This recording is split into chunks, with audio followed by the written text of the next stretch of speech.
আসসালামু আলাইকুম। আমি professor doctor Mohammad Mehedi Hasan Khan, department of biochemistry and chemistry, Sylhet Eagles university. আজকে যেটা নিয়ে আমরা আলোচনা করব যে আম আসলে কিভাবে সংরক্ষণ করা যায়।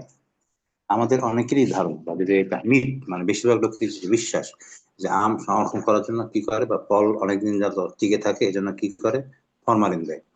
এটা আপনাদেরকে বিশ্বাস করা দরকার, বোঝা দরকার। যেহেতু আমি সায়েন্সের ছাত্র, সায়েন্সের না বায়োকেমিস্ট্রি টিচার, এবং আমরা ফল সংরক্ষণে অনেক চিন্তা ভাবনা করি। ফল পাকাতে, ফল বা সবজিতে কেউ আসলে ফরমালিন দেয় না। যা প্রোটিন, অর্থাৎ মাছ, গোশ, বিশেষ করে মাছে অনেকেই সংরক্ষণ করার জন্য ফরমালিন দেয়, কিন্তু আসলে ফলের জন্য কখনোই ফরমালিন দেয় না। আপনি যদি একটা আপেল বা কমলা বিদেশ থেকে আমদানি করা হয়, যদি রেখে দিন, দেখা যাচ্ছে 3 মাস মধ্যে এটা নষ্ট হয় না। কেন নষ্ট হয় না? আমরা যদি জিজ্ঞেস করি, বেশিরভাগ লোকই বলে, আমরা যখন ভাই ভাই জিজ্ঞেস করি, বেশিরভাগ লোকই বলে ফরমালিন দেয়। উত্তর হলো ফরমালিন দেয় না। তাহলে কেন? আপনি দেখবেন যে সাদা সাদা গুঁড়া গুঁড়া থাকে। এই গুঁড়া গুঁড়োকে বলা হয় ওয়াক্স, এবং এটা ফুড গ্রেড ওয়াক্স। ঠিক আছে, তো আমরা এটা নিয়ে আজকে আলোচনা করবো। আমি যদি এই আমকে অনেক কিছু সংরক্ষণ করতে চাই, লেখা আছে দেখেন, preserving mangoes with wax involves applying A thin food grade coating to the fruit's surface to reduce water loss, slow down respiration, and extend shelf life by up to 28 days. তার মানে আমরা কিন্তু এই আমকে যদি আমরা ফুড গ্রেড ওয়াক্স দিয়ে একটা thin layer দিয়ে দিই, যেটা আপনি আপেল খেতে সাদা সাদা গুঁড়া গুঁড়া পান, এটা যদি একটা লেয়ার দিয়ে দেওয়া যায়, তাহলে 28 দিন পর্যন্ত কি করা যাবে, এটাকে সংরক্ষণ করা যাবে। This method is primarily used by farmers and exporters to maintain freshness.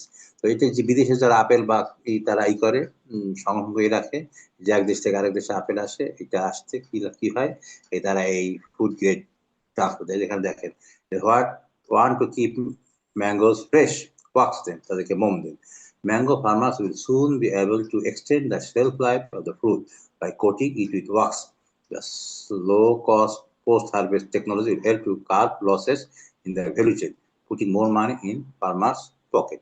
তার মানে আমরা কিন্তু কি করতে পারি, আমকে সংরক্ষণ করতে পারি। এখন এই ফুড গ্রেড ওয়াক্স কি দিয়ে তৈরি করা যায়? একটা হলো বীজ ওয়াক্স, যেটা মৌমাছি থেকে পাওয়া যায়। A natural option that effectively reduce weight loss and maintains firmness, often used at a 2% concentration. আমরা যে বীজ ওয়াক্স, মৌমাছি ওয়াক্স থেকে আমরা তৈরি করতে পারি। এছাড়া আরো যে ওয়াক্স আছে, শেলাক ওয়াক্স, তারপরে carnauba wax, paraffin wax. Paraffin wax যেটা, এই প্যারাফিন পেট্রোলিয়াম বেসড ওয়াক্স পাওয়া যায়, এবং এটি আসলে এই যে বিদেশি যেটা আমি বললাম যে আপেলের মধ্যে দেয়, এটা এই প্যারাফিন ওয়াক্সটাই বেশি দেয়। Petroleum based wax that solidifies quickly, though it's used less frequently or edible coating than natural resins. ঠিক আছে, তো এইটা আমরা দিতে পারি। এখন হলো প্রশ্ন হলো, এটা কিভাবে দেওয়া হয় একটু দেখি আমরা। The waxing process typically follows the professional stage. Preparation: wash the mangoes, মানে আমাকে আমকে ধুয়ে ফেলতে হবে, throw to remove dirt and natural resins that may have been lost during handling. তার মানে আমাদেরকে আমটাকে কি করতে হবে, প্রথমে ধুয়ে ফেলতে হবে। ধুয়ে ফেলার কারণ হলো, এই যে আমের মধ্যে তখনও তো হরমোন থাকে যে এটাকে পাকাইতে বা পচাইতে সাহায্য করবে, এবং বিশেষ করে বোটার কাছে। তাই আমি যদি এটাকে ধুয়ে ফেলি, তাহলে কিন্তু কি হচ্ছে না, এই জিনিস আর থাকবে না। এই জন্য আমটা পাড়ার পরপরই আমটাকে ভালোভাবে পানি দিয়ে ধুয়ে ফেলতে হবে, এটা 1 নম্বর কাজ। 2 নম্বর কাজ হলো ড্রাই, শুকানো। Dry the fruits completely before application to ensure the wax. মোম দেওয়ার আগে কি করতে হবে, এটাকে শুকিয়ে ফেলতে হবে। 3 number application, dipping. Submerge the fruit in a wax emulsion 5 to 20 second, 5 থেকে 20 সেকেন্ড এটাকে ডুবাই রাখতে হবে।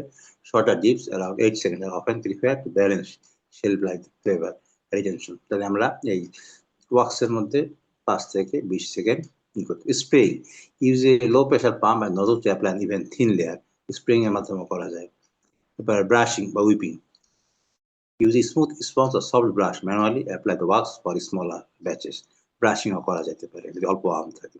Finally drying, allow the wax to set for 15 minutes in industrial setting, controlled air flow and temperature used to solidify the coating.